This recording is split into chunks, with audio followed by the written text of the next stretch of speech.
Jai Hind, welcome to Tejas Easy English. Friends, in this video, I have taken 30 daily use English sentences that you can use in your daily life. So, you guys watch this video till the end. Definitely, you are going to learn something new. So, friends, without wasting any time, let's get started. And the first sentence is here. ಇದು ನನ್ನ car. ಇದು ನನ್ನ car ಅನ್ನೋದಕ್ಕೆ this is my car. This is my car. ಇಲ್ಲಿ ನಾವು ಬೇರೆ ಬೇರೆ ವಾಕ್ಯವನ್ನು ಕೂಡ ಚೇಂಜ್ ಮಾಡ್ಬೋದು. This is my bike. This is my laptop. This is my mobile. This is my house. This is my chalk piece. This is my notebook. Like that ವಾಕ್ಯವನ್ನು ನಾವು ಬೇರೆ ಬೇರೆ ರೀತಿಯಾಗಿ ಚೇಂಜ್ ಮಾಡ್ಬೋದು. ನೆಕ್ಸ್ಟ್ ವಾಕ್ಯ, ನಿಮಗೆ ಎಷ್ಟು ಸಮಯ ಹಿಡಿಯುತ್ತೆ, ನಿಮ್ಗೆ ಇದಕ್ಕೆ ಎಷ್ಟು ಟೈಮ್ ಆಗುತ್ತೆ ಅಂತೀವಲ್ಲ. How long will you take. How long, ಎಷ್ಟು ಸಮಯ, ವಿಲ್ ಯು ಟೇಕ್, ನೀವು ತೆಗೆದುಕೊಳ್ತೀರಾ ಅಥವಾ ನಿಮಗೆ ಹಿಡಿಯುತ್ತೆ. So how long will you take. ಇದನ್ನು ನಿನ್ನ ಹತ್ತಿರ ಇಟ್ಕೋ, ಇದನ್ನು ನಿನ್ನ ಹತ್ರನೇ ಇಟ್ಕೋ ಅನ್ನೋದಕ್ಕೆ keep this to yourself. Yourself ಅಂದರೆ ನಿಮ್ಮ ಹತ್ರನೇ, ನಿಮ್ಗೆ ಸಂಬಂಧಪಟ್ಟ ಹಾಗೆ ಅನ್ನುವ ಅರ್ಥ. So keep this to your self.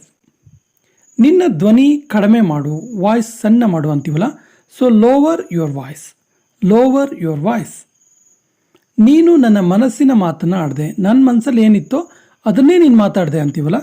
So you spoke my mind. You spoke, ನೀನು ಮಾತಾಡಿದೆ, ಮೈ ಮೈಂಡ್, ನನ್ನ ಮನಸ್ಸಿನ ಮಾತನ್ನು. ಮೈಂಡ್ ಅಂದರೆ ಇಲ್ಲಿ ಆ್ಯಕ್ಚುಲಿ ಹಾರ್ಟ್ ಅನ್ನೋ ಅರ್ಥನೇ ಬರುತ್ತೆ. So you spoke my mind. ಇದಕ್ಕೆ ಸಮಯ ಹಿಡಿಯುತ್ತೆ, ಇದಕ್ಕೆ ಟೈಮ್ ತಗೊಳ್ಳುತ್ತೆ ಅನ್ನೋದಕ್ಕೆ it takes time. It takes time. ನಿನಗೆ ಯಾರ ಮೇಲೆ ಅನುಮಾನ ಇದೆ, ನಿನಗೆ ಯಾರ ಮೇಲೆ ಡೌಟ್ ಇದೆ, ಯಾರು ಸಸ್ಪೆಕ್ಟ್ ಅಂತ ನಿನ್ಗೆ ಅನಿಸುತ್ತೆ ಅಂತೀವಲ್ಲ. ಸೊ ನಿನಗೆ ಯಾರ ಮೇಲೆ ಡೌಟ್ ಇದೆ ಅಂತ ಕೇಳೋದಕ್ಕೆ um do you suspect. Um do you suspect. ನನ್ನ ದಾರಿಯಲ್ಲಿ ಬರಬೇಡ ಅಂದರೆ ನನ್ನ ದಾರಿಗೆ ಅಡ್ಡ ಬರಬೇಡ ಅನ್ನೋ ಅರ್ಥ. ಸೊ ನನ್ನ ದಾರಿಗೆ ಬರಬೇಡ ಅಂದರೆ don't get in my way. Don't get in my way. ನಾನು ಅಲ್ಲಿಗೆ ಹೋಗಬೇಕಾಗಿತ್ತು, ನಾನು ಅಲ್ಲಿಗೆ ಹೋಗಬೇಕಾಗಿತ್ತು, ಆ್ಯಕ್ಚುಲಿ ಹೋಗಿಲ್ಲ ಅಂತೀವಲ್ಲ. So I should have gone there. I should have gone there. ಎಲ್ಲವನ್ನು ಸರಿಯಾಗಿ ಜೋಡಿಸು, ಎಲ್ಲರನ್ನು ಪ್ರಾಪರ್ ಆರ್ಡ್ರಲ್ಲಿ ಇಡುವಂತೀವಲ್ಲ. So put everything in order. Put everything in order. ನನಗೆ ಯಾವುದೇ ವಿರೋಧ ಇಲ್ಲ, ನಂದು ಯಾವುದೇ ಅಪೋಸ್ ಇಲ್ಲಪ್ಪ, ನಂದು ಯಾವುದೇ ಅಬ್ಜೆಕ್ಷನ್ ಇಲ್ಲ ಅಂತೀವಲ್ಲ. So I have no objection. I have no objection. ನನ್ನ ಜೊತೆ ವಾದ ಮಾಡಬೇಡ, ನನ್ನ ಜೊತೆ ಆರ್ಗ್ಯೂ ಮಾಡಬೇಡ ಅಂತೀವಲ್ಲ. So don't argue with me. Don't argue ಅಂದರೆ ವಾದ ಮಾಡಬೇಡ. ವಿತ್ ಮೀ, ನನ್ನ ಜೊತೆ. Don't argue with me. ಸಮಯಕ್ಕೆ ಸರಿಯಾಗಿ ತಲುಪು, ಟೈಮಿಗೆ ಸರಿಯಾಗಿ ರೀಚ್ ಆಗು ಅಂತೀವಲ್ಲ. So reach on time. Reach on time. ನಾನು ಯಾವತ್ತೂ ಹಣವನ್ನು ತೆಗೆದುಕೊಳ್ಳೋದಿಲ್ಲ, ನಾನು ಯಾವತ್ತೂ ಹಣ ತಗೊಳ್ಳಲ್ಲ ಅನ್ನೋದಕ್ಕೆ ಐ ನೆವರ್ ಬಾರೋ ಮನಿ. ಐ ನೆವರ್ ಬಾರೋ ಮನಿ. ಬಹುಶಃ ಇದು ನಿಜ ಆಗಿರ್ಬೋದು, ಮೇ ಬಿ ಇದು ಸತ್ಯ ಆಗಿರ್ಬೋದು ಅಂತೀವಲ್ಲ. So this may be true. This may be true. ನಿನ್ನ ತಪ್ಪನ್ನು ಒಪ್ಪಿಕೋ, ನಿನ್ನ ತಪ್ಪನ್ನು ನೀನು ಒಪ್ಕೋ ಅನ್ನೋದಕ್ಕೆ accept your mistake. Accept your mistake. ನಾನು ತುಂಬ ಪ್ರಯತ್ನಿಸಿದ್ದೆ, ನಾನು ತುಂಬ ಟ್ರೈ ಮಾಡಿದ್ದೆ ಅನ್ನೋದಕ್ಕೆ I tried a lot. I tried a lot. ನಿನ್ನ ಸಮಯ ಬರುವುದು, ನಿನ್ನ ಟೈಮ್ ಬರುತ್ತೆ ಅನ್ನೋದಕ್ಕೆ your time will come. Your time will come. ಒಂದು ವಿಷಯ ಪಕ್ಕ, ಒಂದು ವಿಷಯ ಅಂತೂ ಶ್ಯೂರ್, ಒಂದು ವಿಷಯ ಅಂತೂ ನಿಜ, ಒಂದು ವಿಷಯ ಅಂತೂ ಗ್ಯಾರಂಟಿ ಅಂತೀವಲ್ಲ. So one thing is sure. One thing is sure.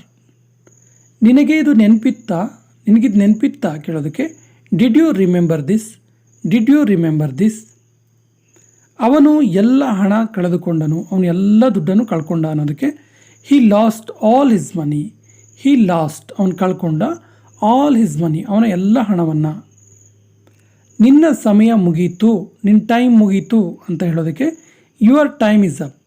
Your time is up. ನಾನು ಈಗ ಬರಲಾರೆ, ನನ್ನ ಹತ್ರ ಇವಾಗ ಬರೋಕ್ಕಾಗಲ್ಲ ಅನ್ನುವ ಅರ್ಥದ ವಾಕ್ಯ. ಸೊ ನಾನು ಈಗ ಬರಲಾರೆ ಅನ್ನೋದಕ್ಕೆ ಐ ಕಾಂಟ್ ಕಮ್ ನಾವ್. ಐ ಕಾಂಟ್ ಕಮ್ ನಾವ್. ಇದರ ಬಗ್ಗೆ ನಂತರ ಯೋಚಿಸು, ಇದ್ರ ಬಗ್ಗೆ ಆಮೇಲೆ ಯೋಚನೆ ಮಾಡು ಅನ್ನೋದಕ್ಕೆ think about it later. Think about it ಅಂದರೆ ಇದ್ರ ಬಗ್ಗೆ ಯೋಚನೆ ಮಾಡು, ಲೇಟರ್, ನಂತರ. ನಾನು ಒಂದು ಕರೆ ಮಾಡಲೇಬೇಕು ಅಂದರೆ ನಾನೊಂದು ಕಾಲ್ ಮಾಡಲೇಬೇಕು ಅನ್ನೋದಕ್ಕೆ I have to make a call.